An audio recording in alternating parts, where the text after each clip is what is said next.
کلمہ پڑھتے ہی حضرت عمر نے فرمایا یا رسول اللہ جب آپ سچے، قرآن سچا، اسلام سچا، تو چھپ کے نماز پڑھنے کا کیا مطلب ہے؟ فرمایا ابھی تعداد ہی کوئی نہیں، 40 تو مسلمان ہیں۔ عرض کی حضور مہربانی کریں نا، آپ صرف اجازت دیں۔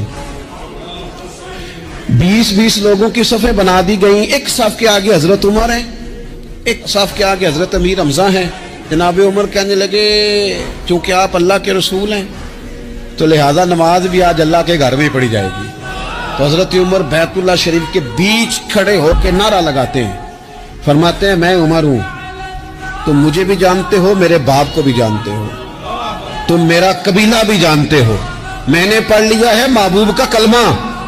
اب جس نے بچے یتیم کرانے ہو اور اپنی بیوی بیوہ کرانی ہو وہ آئے اور مجھے روکے، یہ محبوب اللہ کے ہیں اور گھر بھی اللہ کا ہے، تو نماز بھی آج اللہ کے گھر میں پڑھی جائے گی۔